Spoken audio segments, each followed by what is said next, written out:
A geração 80, ela estabeleceu um diálogo pela primeira vez entre o local e o global, que o global começou a surgir naquela época. Com a globalização, ela busca uma linguagem mais pessoal, através de novos materiais ligados ao local, narrativas, temas, etc. E tal. E tudo isso contou com o incentivo, ou com a iniciativa, melhor ainda, de alguns marchands que aproveitaram esse movimento da globalização e foram colocando artistas brasileiros no exterior, Estados Unidos, Europa, etc. E tal.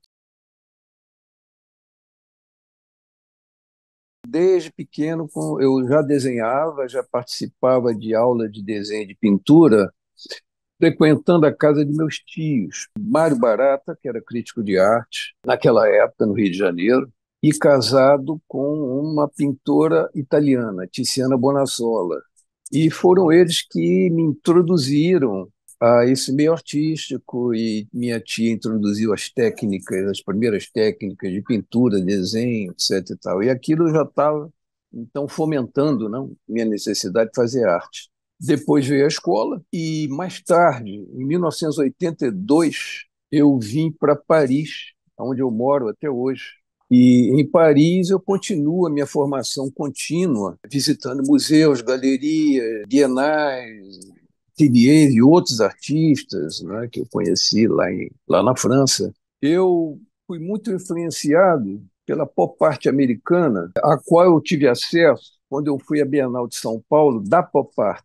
Foi a Bienal onde o pavilhão americano estava expondo Andy Warhol, Rauschenberg, Jesper Jones, enfim, todos os grandes artistas da pop art americana, e eu era muito jovem nessa época e fiquei muito impactado com aquilo tudo. No pavilhão americano havia um artista que me chamou mais atenção, que foi Philip Guston.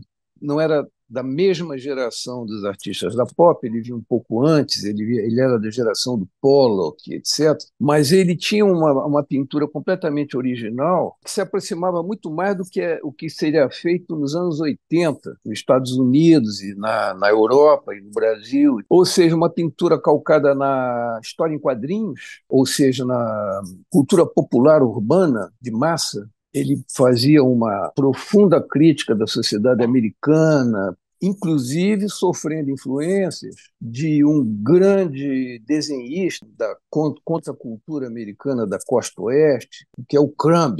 E o Crumb é um cara que eu também olho desde sempre. Inclusive as telas, a maior parte das telas que eu expus na exposição Como Vai Você Geração 80, que foi uma espécie de manifesto dessa geração, 84, essas telas eram uma homenagem que eu fiz ao Crumb e ao Philip Guston. Na história da arte, você tem sempre uma alternância entre movimentos, se alternam entre ordem e caos, racional e emocional. Tudo isso pertence à própria dinâmica da história da arte. A geração 80, naquele momento, ela é um movimento emocional, de cor, de energia, etc. e tal, que rompe com a arte dos anos 70, que era uma arte racional, intelectual, era uma geração que estava preocupada com as questões políticas no Brasil, sobretudo com as questões de como resistir ao regime, e se racionalizou muito, se intelectualizou. A geração 80 rompe com isso e parte para um outro, é um pêndulo, né? Parte para o outro polo, entendeu? E isso vai e vem, vai e vem. O que eu posso dizer do Cruzeiro do Sul fazia parte de uma pesquisa minha daquela época ligada aos anos 50. O modernismo naquela época, como é que estava se desenvolvendo. Aquele trabalho, ele retrata um cruzeiro de navio com uma música de jazz tocando, tem uma cabeça de um negro tocando um saxofone e a música, etc. E tal. Quer dizer, simplesmente é isso o tema.